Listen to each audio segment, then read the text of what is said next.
Welcome everyone. Thank you for joining us for today's Connect L&D webinar on how L&D teams can enhance employee performance and change in behavior. I am Satyakshi from Spring People. We are India's largest enterprise training provider. I will be your moderator for today's session. In today's webinar, we have our L&D guru, Surya Prakash Mohapatra, Global Head, Talent Transformation, Wipro Digital and Platforms. With 2 decades plus years of experience in the domains of leadership development, capability building, and talent management. Surya specializes in orchestrating L&D functions for organizations across multiple geographies. He is a renowned leadership development trainer and has been frequently recognized by global HR entities like World HRD Congress and Human Factor as one of the most talented HR leaders in India. In today's webinar, Surya will help us make the transition and define the key drivers for behavior change and how they are interlinked. He will throw light on how you as an L&D professional can drive that change for consistent results. The three as align, assimilate, and apply, and finally, how to measure the behavior change you helped drive. If you have any questions during the session, please type it in the chat box and they will be addressed by Surya after the presentation is over. So without further ado, let's start today's session. Over to you, Surya.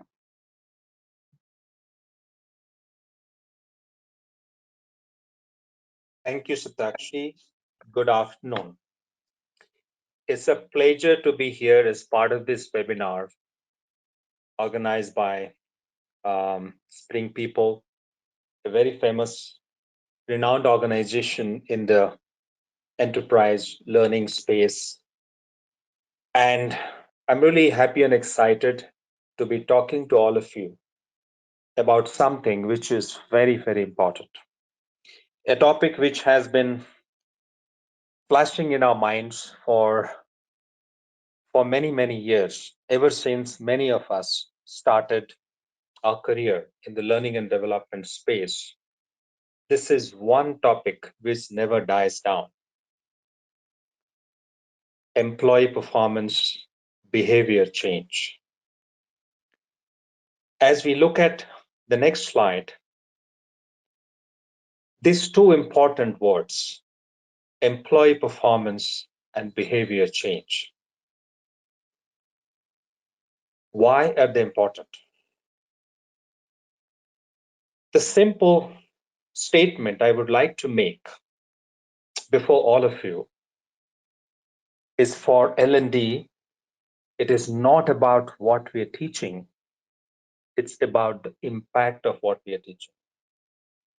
And that tells us in a very profound way why employee performance and behavior change are absolutely critical, absolutely important for the organization. It's the impact that we create, the value that we create for the business, for our customers, for our people. It's the return on investment. That's what matters. It's the performance of the employee. That's what matters. And the performance of the employee is driven by the behaviors that an employee demonstrates. How can we influence the employee behavior? How can we drive behavior change? That's what we're going to talk about. As we move on, this is an interesting fact that all of us know. Come 1st January, all of us make a New Year resolution, or some of us make a number of New Year resolutions. And research findings tell us that 80% of new resolutions fail. 80% of the resolution that people make, they never get fulfilled. They never get implemented. So while we understand that behavior change is absolutely critical for the organization, because this the impact of what we're teaching is critical. But we also need to understand that behavior change is not easy. It's not easy. It's difficult.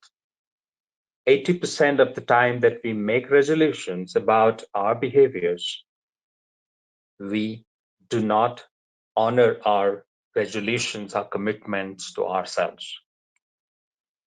So we as L&D practitioners need to keep in mind that when we're talking about driving behavior change, it's a complex, difficult task that we are undertaking.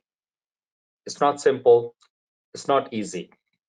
It requires patience, it requires attention, it requires focus, and it needs time. That's something that we need to keep in mind. And if you're game for it, then we are ready to take on this responsibility and then perform our duties as L&D practitioners. But if you're not ready for this complex task of driving behavior change, then it's not going to be an interesting journey for us. So as we move on, let's look at some interesting facts. Let's spend a couple of minutes talking about how behavior change impacts business.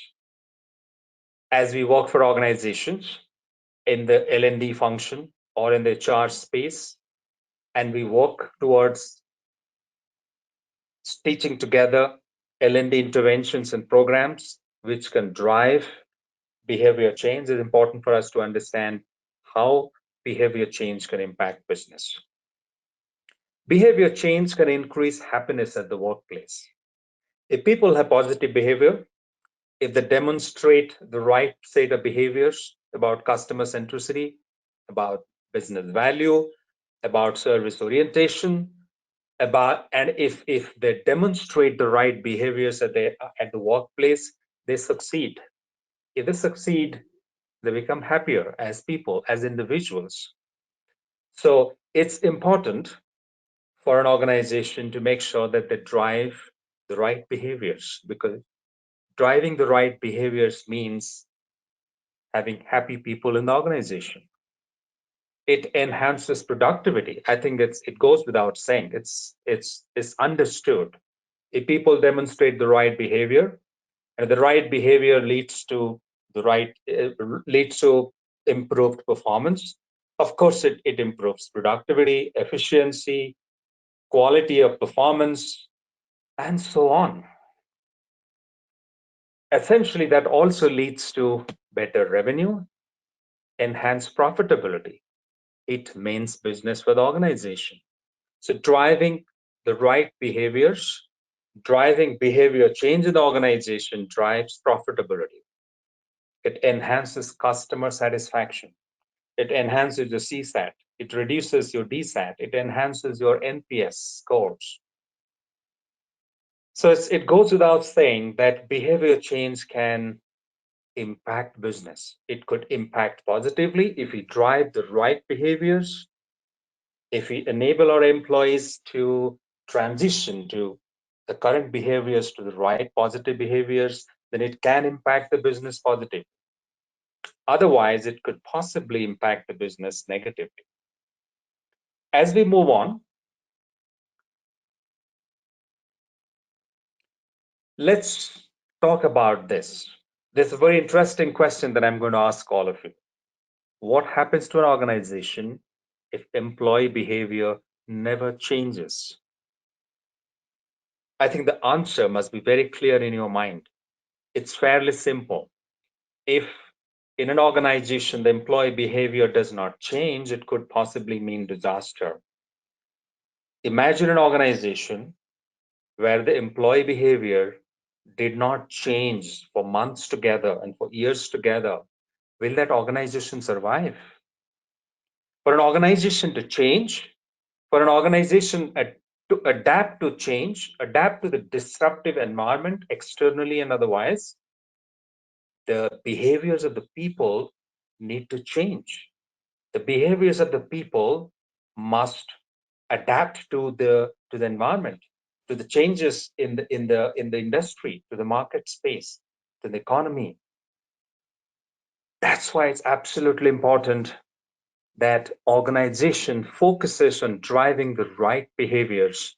And in a dynamic, disruptive organization, the L&D function and the HR function in the organization enables people to keep adopting,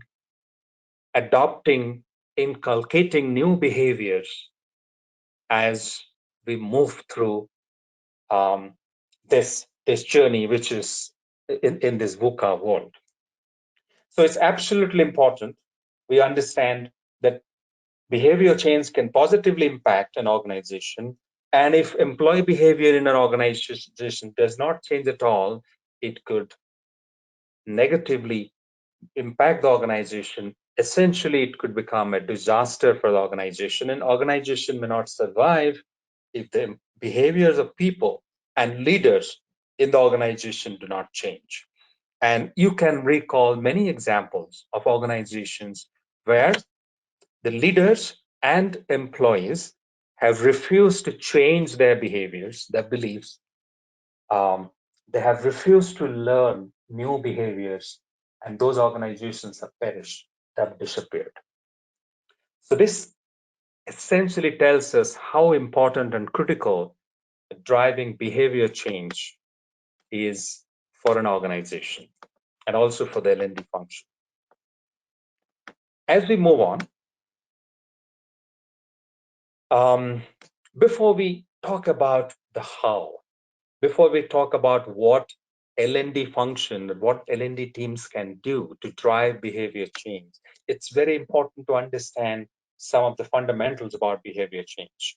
More than that, it's very important to understand the wrong beliefs about behavior change. It's important to understand the myths surrounding behavior change. If you don't understand these myths, we might keep making the same mistakes over and over and over again. So there are 6 myths that surround behavior change. The first one, behavior change equals to acquiring knowledge and skills. So sometimes we as L&D practitioners believe that if you have imparted the knowledge, if you have provided the skill set and the right tools, our job is done. But that's not true. And we'll see that in the next few minutes why it's not true. So the biggest myth that L&D professionals like us, not everybody, but there are many out there who believe that behavior change equals to acquiring knowledge and skills. No, it's much more than that. Sometimes they believe that behaviors can change overnight. If I've passed on the knowledge, if I've transferred the knowledge, then that person should be able to run with that knowledge. That person should now be able to implement that knowledge. No, it doesn't happen that way. Because the human mind, human brain is not an empty vessel to be filled with knowledge. It's a flame that has to be ignited.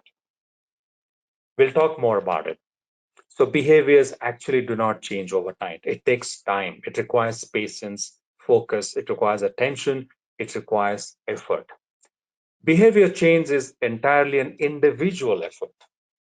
This is a very, very important myth for all of us to understand because sometimes we subscribe to this. And that's not correct. If we believe that it's an individual effort, then we as L&D practitioners have no role to play because it's absolutely left to the individual to make that behavior change. I think it's of course the individual is the most important character, is the most important being who is responsible for driving his or her own behavior change, but it's not entirely an individual effort. There is more to it, and we'll talk about it. Behavior change is harder the older you get. Sometimes we think, you know, if somebody has grown old, it's difficult for that person to change behaviors at an old age. There is a famous saying that goes like this: old habits die hard. But that's not entirely correct. People can change their behaviors at any stage of their life. At any age, they can change their behavior, whether one is a child or a teenager or an elderly person or an old man or woman. Behavior change is possible at any stage in life. It requires focus, it requires attention, it requires a few things, which we'll talk about. Sometimes we think behavior change is boring because it's you have to change what you have been doing all these days. You have to try something which is difficult, which is not so interesting, which can be boring. But that's not correct. Behavior change can be interesting. It can be turned into an interesting journey as well. Behavior change is not necessarily boring all the time. Is okay if some people don't change their behaviors. Is that correct? Sometimes we think in an organization, it's okay. We can't change everybody. We can't change every person in the organization. We cannot ensure that everybody demonstrates the right behaviors. Well, it could be difficult, but it's not okay because every single individual in the organization needs to demonstrate the minimum acceptable behaviors. So it's not okay if some people don't demonstrate the right behaviors. In an organization, you deal with customers, any interaction with any customer by any individual employee in the organization is a moment of truth. And that moment of truth can make or break a relationship. That moment of truth can consolidate a relationship forever, strengthen a relationship forever, or it can break a relationship forever. You might just lose a customer just because of one interaction. So it's important that as L&D practitioners, we need to keep in mind that we need to drive behavior change, not just for a few people, not just for a majority of people, but I think our responsibility is for everyone because everyone in the organization needs to demonstrate the minimum standards of performance. They need to demonstrate the minimum standards. They need to demonstrate the acceptable behaviors that the organization has defined without exception. So these are the myths about behavior change. So these are some of the fundamental information I wanted to share with you before we move on to the next set of interesting facts, which are extremely crucial for our discussion today. So there is a very famous behavior model that some of you may be familiar with. BJ Fogg, a very famous researcher, organizational behavior expert, a learning expert, has come up with this beautiful model called B is equal to MAT. B is equal to MAT. B stands for behavior, M stands for motivation, A stands for ability, and T stands for trigger. And he generally explains this model with a good example. And I'm going to share the example with you right now. For example, um, your telephone, your mobile phone starts ringing, and you decide not to pick up the call. You decide to ignore it. And I will probably give you a few seconds to think in your mind the possible reasons why you may choose not to answer a telephone call. Take about 30 seconds to think about a few possible reasons why you choose or why you chose not to answer the call. I explain the scenario to you. Your mobile phone rings and you saw the phone ringing, you looked at it, and then you chose not to answer the call. Think about a few possible reasons why you may choose to do so. Keep that in your mind because this is going to be important as we continue our discussion. So that could be possibly so that could be one reason. One set of reasons could be um, I was in the shower. I could not hear the telephone ring. I was in a meeting. I saw the phone ringing, but I was not in a position to take the call. I was otherwise occupied. I was busy. I was doing something very critical, important. Um, I could not take the call. These are a set of possible reasons. There's another set of reasons which could also be possible. The reasons could be like this. Oh, I saw the name of the person on the display and I don't want to talk to this person.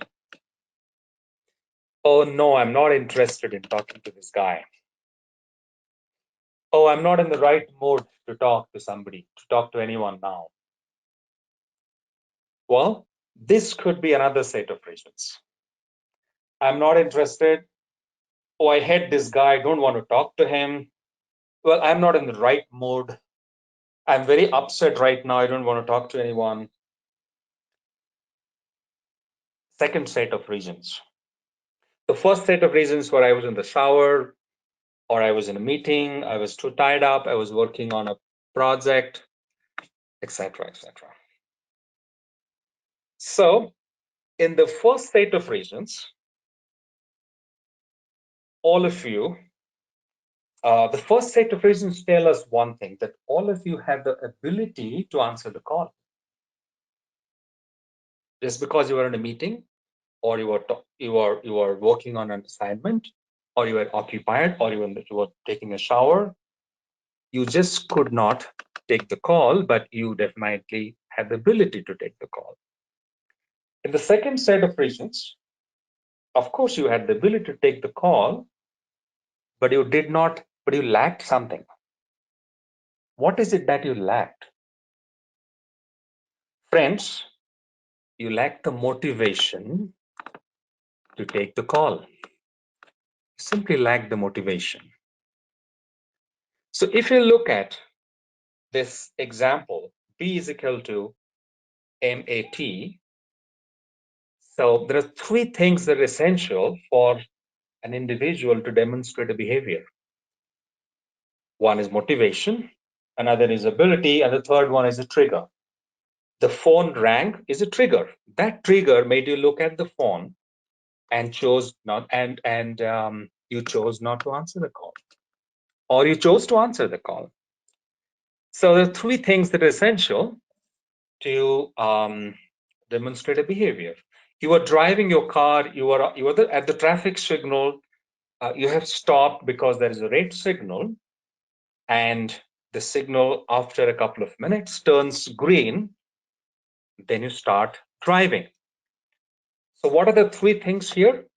The green signal was the trigger that puts you into a decision point about an action. And if you have you had the ability to drive, and you had the motivation to drive, and hence you drove on. So you had the trigger, which was the green light. You had the ability, you had the motivation because you had to go and reach somewhere. You had the motivation, and you demonstrated the right behavior. Sometimes, it happens a lot in metros in India. You are driving, there is a red signal, and sometimes you decide to jump the signal. Did you lack the ability to stop? No, you did not lack the ability to stop, but you lacked the motivation to stop. You did not demonstrate the right behavior because it was not an ability issue. It was a motivation issue. So three things are essential for all of us to demonstrate the right behavior. There has to be a trigger. There has to be something which should trigger this, and there has to be the ability and the motivation. As we move on, I have decided to add one more variable to this, or one more element to this.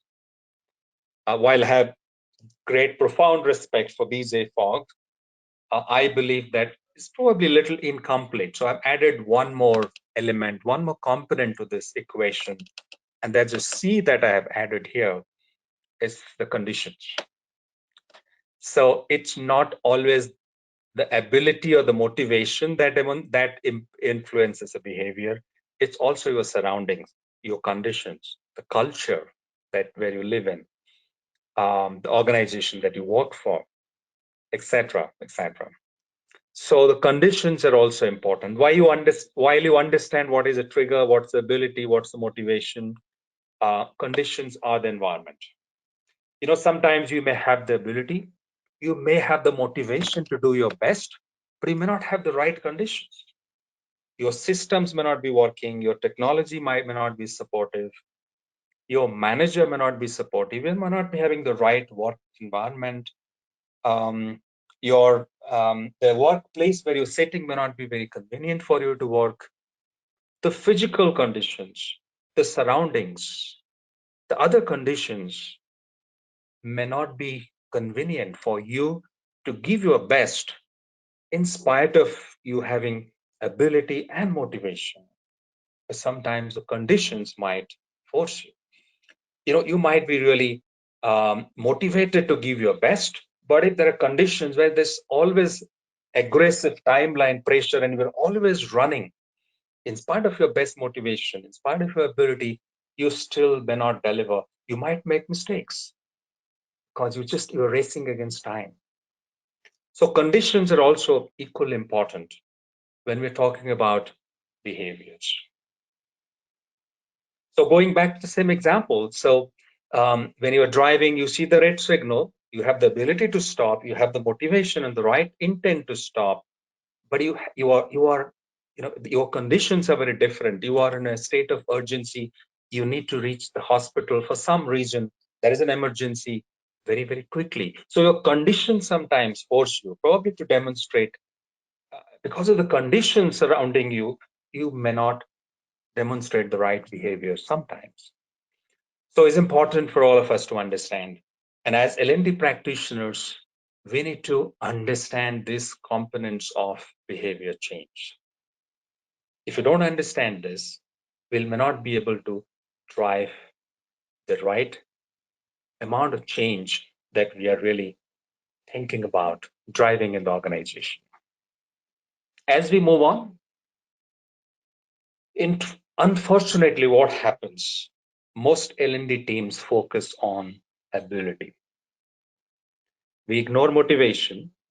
We ignore the right triggers. We ignore the conditions, and most importantly, we ignore motivation. But we just focus on ability.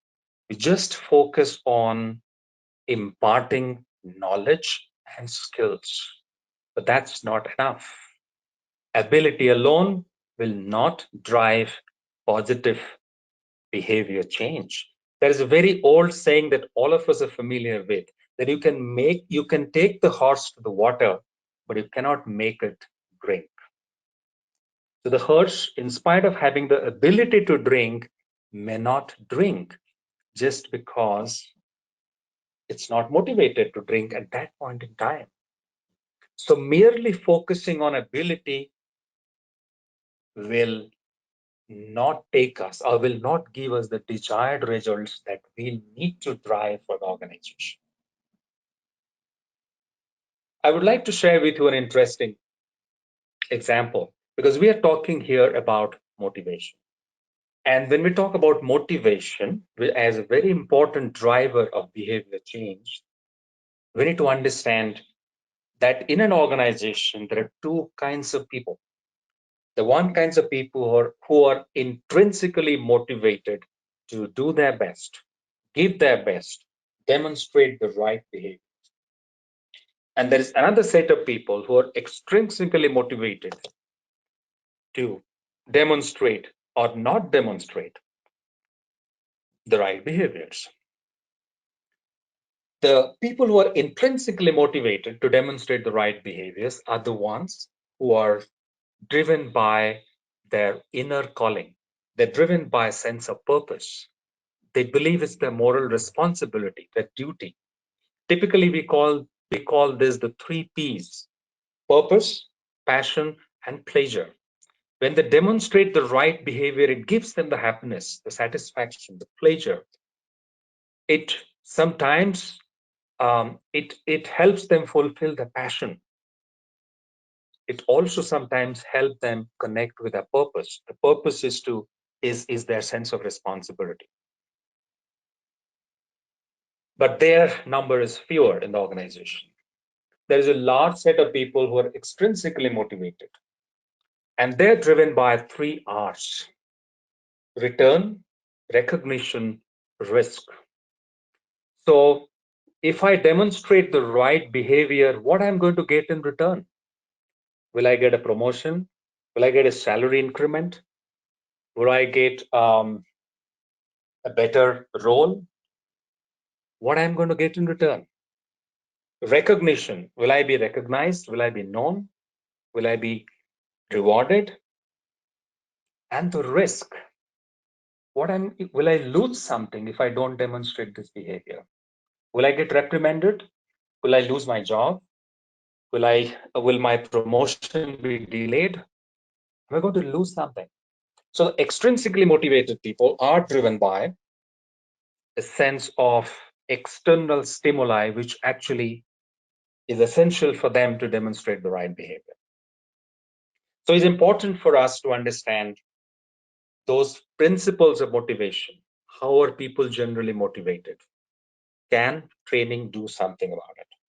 Can L&D do something about it? Can L&D drive motivation to drive the right behavior? Apart from building capability, imparting knowledge and skills, apart from creating ability in the person. Now let's move on. So we're going to talk about five interesting aspects or steps which can actually drive behavior change. These are the five actions that L&D teams can take to drive behavior change. Most important thing is the facilitator, the trainer, when he or she engages in the learning process, in imparting learning, knowledge and skills, facilitating learning sessions, the facilitator needs to be absolutely well prepared. He needs to understand what is the organizational vision, what behaviors the organization expects, what skills that what knowledge he or she is trying to impact, what behaviors are expected from the participants at the end of the session, and he should be competent enough to tie these two together: the organization vision and priorities, expected behaviors, and what he or she is trying to enable the participants to demonstrate. So that person has to become an expert facilitator. I think as L&D functions, we'll have to prepare our facilitators. We'll have to prepare so that they can walk in and they can clearly stitch together the organization vision and the behaviors that are expected from the participants. The team vision and the team behaviors, expected behaviors, and the behaviors that he or the facilitator is trying to imbibe in the participants. The getting the facilitator ready is the most important thing, the most important first step. Driving engagement in the learning process. So motivation comes through engagement. So when learning becomes fun, when demonstrating a particular behavior becomes fun, exciting, that drives actual change in real life. So it's important for the learner, for the facilitator, to drive engagement in the learning process, whether through the process of gamification, through immersive learning experience, whether through facilitated interactions among participants. The facilitator will have to drive engagement, because engagement and fun and experience, an immersive learning experience, can drive the right set of behaviors. And when I'm talking about immersive learning experience, it's about leading the participants to that aha moment. When you teach a new skill, teach a new task, a new behavior, and help the participant learn that behavior, help the participant practice that behavior, apply that behavior, and get that aha moment. That drives behavior change. That takes us fundamentally back to the theory of motivation. What really motivates me to demonstrate the right behavior? So the third point, the third action is establishing relevance with the participants. Simon Sinek talks about establishing the why, and which we were talking about a couple of minutes ago as the purpose. So what's the relevance of what I'm learning today in this learning process? Has that been established? Most of the time, we have seen that learning programs fail to deliver the desired results because the participants who walk into the classroom do not know why they're in that classroom. So it's leave alone expecting those participants to demonstrate the right behaviors. They don't even know why they're there. So the motivation level is absolutely zero. So it's very important that we drive, establish relevance in the learning process. If L&D teams cannot do that, if they cannot establish the why of my learning engagement, then it's not going to work. It probably would end up as mere induction of knowledge, facts, data, concepts, ideas, not translating into any demonstrated behavior. Ownership. Eventually, the learner has to take ownership, and the facilitator will have to drive towards that. The facilitator will have to drive towards the learner taking ownership. Let's remember the old statement: you can take the horse to the water, but you cannot make it drink. Many of you would have flown in aircrafts to different parts of the globe, different parts of the country. And on some occasions, I'm sure many of you would have been seated next to an emergency exit. Whenever you sit next to an emergency exit, the air hostess comes to you and explains to you how you can operate the emergency exit. The question I want to ask all of you is, imagine in real life, if you have to operate the emergency exit, how many of you can actually operate the emergency exit? I have asked this question in conferences and training programs many a time. On most occasions, 90% of hands go up. They say, we cannot operate an emergency exit at the time of need, at the time of real emergency. What goes wrong? The air hostess, in all the right intent, sincerity, was explaining to you how to operate the emergency exit. But why you cannot operate it at the time of need? Why didn't you learn? Why didn't I learn? Because probably we lacked the motivation to learn. We did not see the relevance. We probably ignored the risk. And we did not take the ownership of demonstrating this behavior at the time of need. So I think while the air hostess does a very sincere and honest job, maybe, perhaps, my analysis could be wrong, perhaps he or she was not able to take you to the point of ownership. So that takes us to the next point, which is the point of choice. So in the learning process, at some stage, the learner has to reach the point of choice, where he or she has to make that conscious choice that from now on, I'm going to demonstrate this behavior. That's where learning happens. That's where learning is complete. Learning without behavior change is not learning at all, because behavior change does not equal to acquiring knowledge or building skills. So L&D teams will have to drive the learners to that point of choice where the learners make the choice to implement the new behavior, demonstrate the right behavior. That's important. Where the learner is excited to implement the new behavior, he or she is inspired to demonstrate the right behavior. He or she makes a conscious decision. He or she has got the aha moment and also a strong resolution, has made a strong resolution that I'm going to demonstrate this going forward. That's where behavior change happens. That's where the real learning happens. And that's the essence of all our learning and development activities. Question is, can we really take the learner to the point of choice? Can we make that commitment? It's going to be an effort, time, it requires patience, it requires attention, focus. It requires more than training. It requires coaching, it requires counseling, it requires giving feedback, it requires providing experiential learning, providing experience to the learner. We'll have to bring and stitch all of this together to be able to take the learner to the point of choice. As we move on,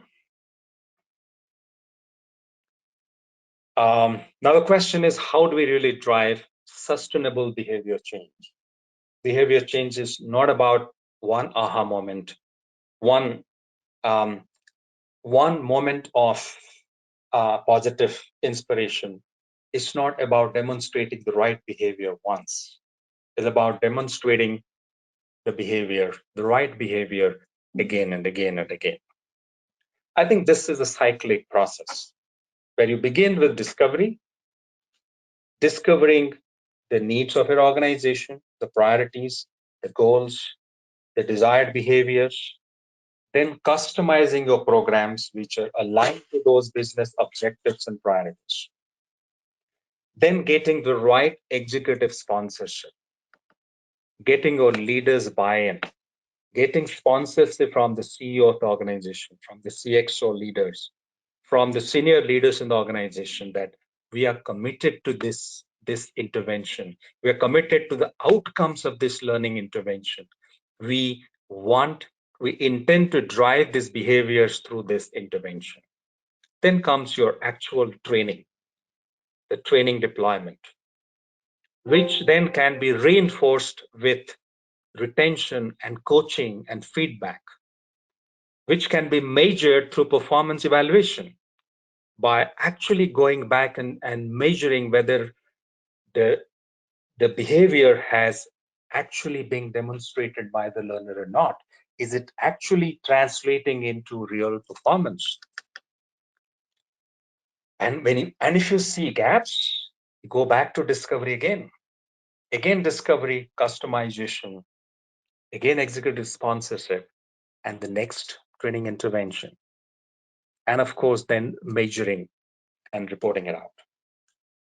It's an effort which is cyclic, which is sometimes iterative, which is focused around clearly measurable, demonstrated behaviors.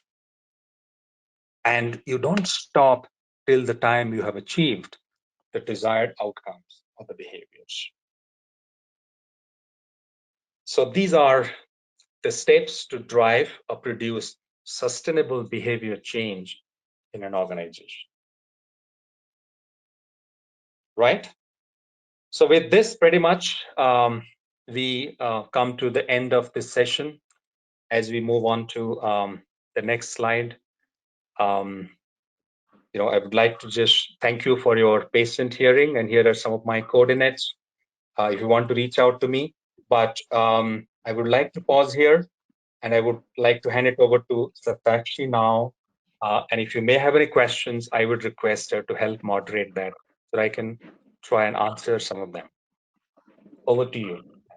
Thank you. Thank you, Surya, for your invaluable insights on employee performance and behavior change. I'm sure all professional here will take away some very key learnings and insights from your experience. Now, moving ahead, we are opening a forum for the Q&A session. So the first question is asked by Mr. Ankit. So, Surya, I hope you are able to hear me, like my voice is clear to you. Oh, yes, absolutely. I can hear you. Okay.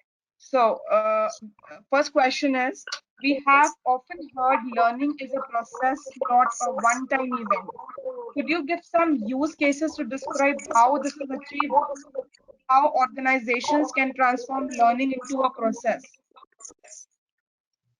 Absolutely. I think this is a very important question. So you are right, Ankit. Learning is not an event, or learning is not a few events stitched together. Learning is a journey. And when you say process, I call it a journey. And this journey, which begins somewhere, and then it has the destination. And there are different ways that you can reach that destination. But that journey itself is an experience. So the best way to stitch that together is to build those journeys in your respective organizations. And the journeys can be by roles. If you have individual contributors who aspire to become first time managers, you can stitch together a journey for them. If you have mid level managers who aspire to become senior level managers, you can actually create a journey for them. So when we talk about a journey, it has to be experiential. So when I say experiential, it definitely has to be, it has to involve action learning. So when we talk about an event, it's typically a classroom session or a virtual instructor led session or a few modules that you expect your participants to go through. And then you announce the start of the event and then announce the end of the event. But the learning is different. It's not just about being at the receiving end in a formal structured classroom program, but it's about experiencing your journey from point A to point B. And the best way to do that, and a good used case would be when you create. I was talking to a very senior leader from one very important international bank which operates out of India. I happened to meet the L&D leader of this bank, and then in the course of the conversation, she was sharing with me about their um, um, the induction program for their new probationary officers. So these new young uh, pass outs from B schools or other prestigious professional educational institutions who joined the bank as probationary officers, they're put on a 3 months journey. And the journey is like this. They're all called to Mumbai, to their headquarters in India, and all of them are given a briefing. And thereafter, they're given a train ticket, which takes them to a village in a suburb of Mumbai, probably about 50, 60 kilometers away, a small town or a village. They're deputed there. Remember, they're all bankers, they're probationary officers who are about to start their career in a bank. They're asked to go there and they're told to spend 3 months there. And they're told to find out one or two or three problems that the villagers in that village are facing, and they're asked to solve those problems. No briefing, no training program, no classroom session. They're sent to a village or a small town where they go, figure it out, find two or three problems which are bothering the villagers or the residents of that village or town, and they camp there and they solve those problems. In the whole idea, the whole premise behind this journey that they have stitched together is to teach them some important skills through experiential learning. And the philosophy that they use in that learning journey is figure it out. So there's no briefing, there is no hand holding. Nobody teaches you what to do, how to navigate this. And the principle, the fundamental principle is figure it out, figure it out. And their logic is in today's disruptive world, where things are ambiguous and volatile and complex, you must develop the ability to figure it out, how to navigate through this. So they go there as a group to reach this small town or village. They find a place to stay.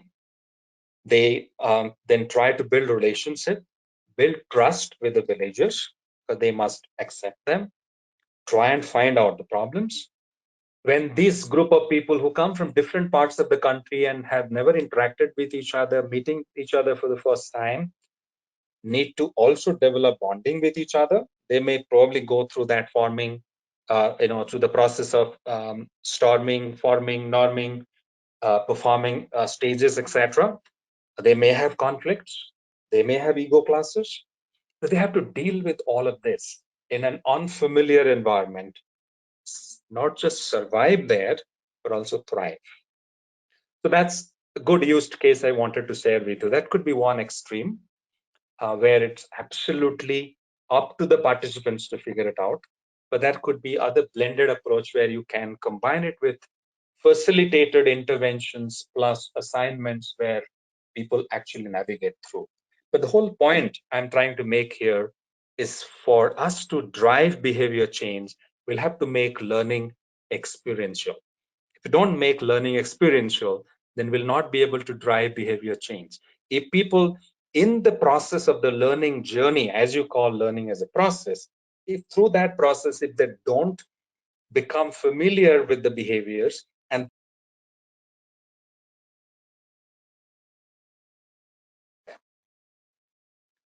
did I answer your question?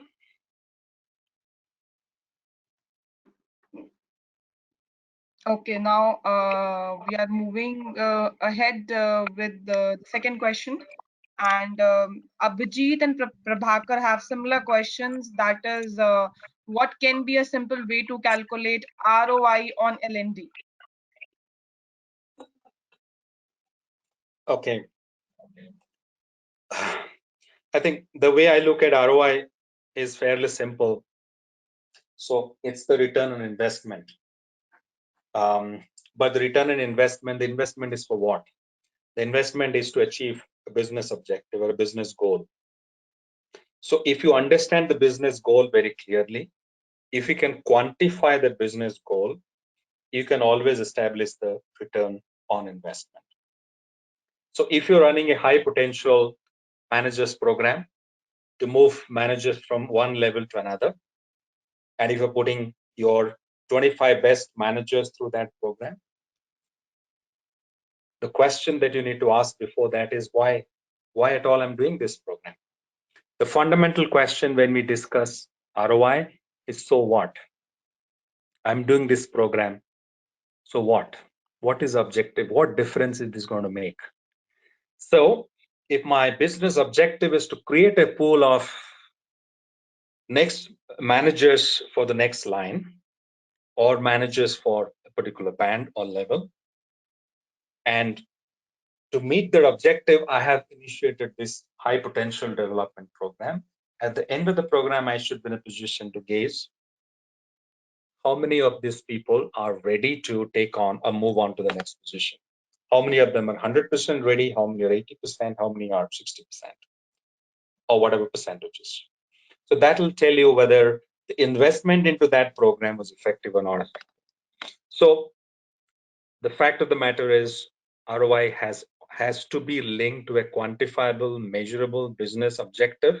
At the end of the program, you need to go back and check whether that business objective has been met or not met.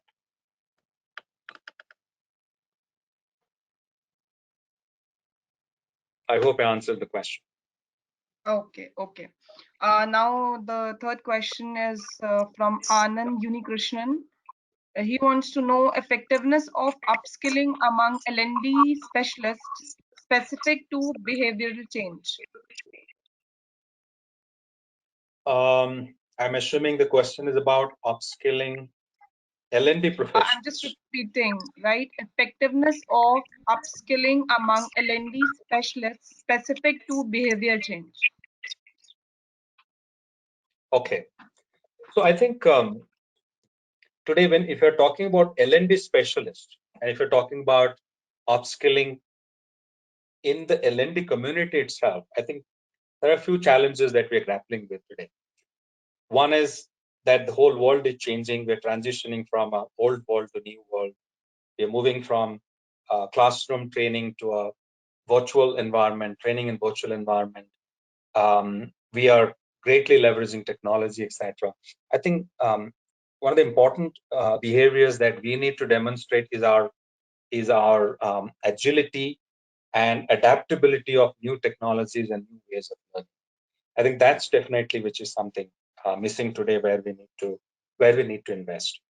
The second area I think where investment has to happen is in areas like learning analytics, understanding data analytics, and then understanding different data that we're receiving from through our training programs, etc. How do we interpret that? How do we use that data to create better learning programs, etc. The third program is about understanding the whole millennial generation, understanding their taste and preferences, their learning styles, because sometimes you go back and then cater to just one particular segment in the organization, but we'll have to remember that the new age learner has already arrived with very different sets of expectations, learning preferences, learning style, and so on. I think there's a need for learning specialists to upskill themselves. The key areas what I talked about, especially since your question is about behavioral skills, I think it's about demonstrating agility, flexibility, adaptability to change, um, and probably understanding a good business acumen, understanding of the business knowledge, etc., are going to be important skills which are relevant. And then if L&D specialists need to be upskilled, I think these are definitely areas where L&D specialists will have to really look at upskilling themselves. L&D leaders will have to drive that. The question is effectiveness of that would be for an L&D leader or an L&D head is to see whether he or she is able to meet the business objectives of the organization in a more efficient manner, probably an organization which is smaller in size, which is leaner as an organization, but the outcomes have been optimized. So I keep saying this in different forums that today L&D leaders and L&D practitioners will have to look at themselves as part of a startup organization. They should imagine that they're running a startup which needs to be a lean, mean fighting machine, creating great value for the business at great amount of efficiency and at very low cost, great quality. So this is, I think, is the expectation. This is where the L&D specialists need to upskill themselves. And upskilling of L&D specialists is not just going to be about skill set, it's going to be skill set, mindset, and tool set. We need to understand the new technologies and new tools. We need to have the right skills. Most importantly, we need to have the right mindset, adapting the change, being agile and flexible.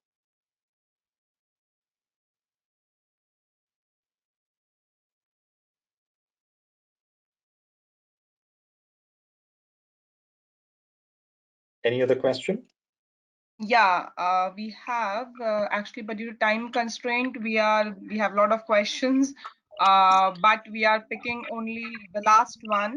So there's a question by Mr. Vishwanathan Anand. Do you think rewards and recognition can be supplementing training programs? If yes, how far can we use it as a catalyst?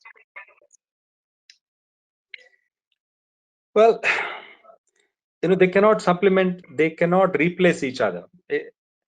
Yes, rewards and recognition can supplement, it can complement what L&D is trying to drive. So that's why, going back to the MACT model that we discussed, I think behavior change will come through motivation, ability, conditions, and the trigger.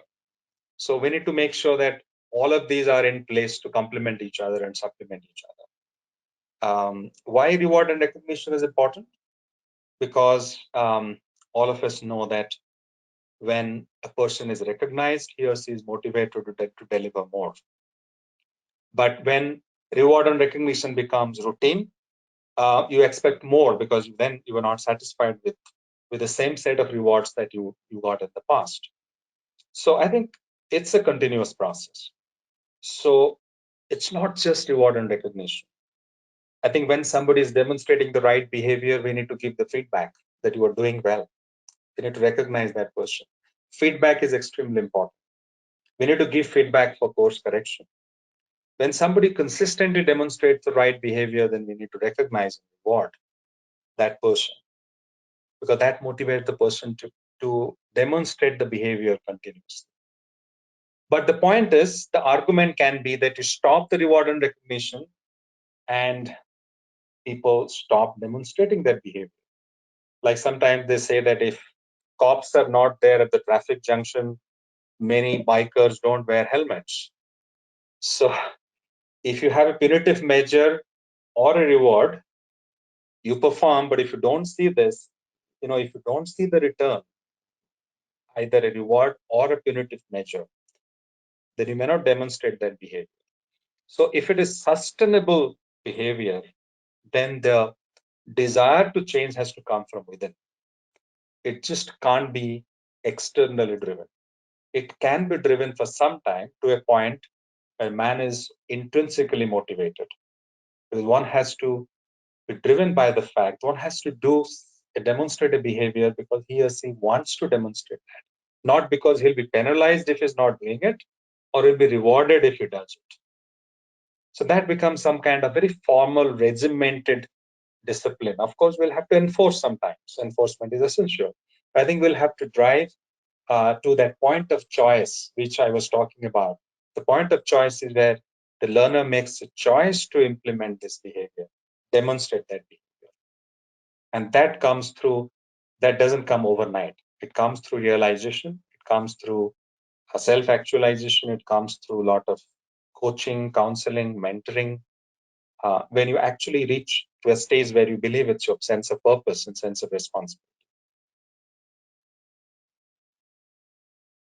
But till that point, rewards and recognition, feedback, etc., can be helpful. The last question, although the time is still exceeded, but it is a very Prabhakar Jha has asked one last message or a one-liner message for L&D professional motivation. So this is the last question. Surya, you can take just one-liner for L&D professionals.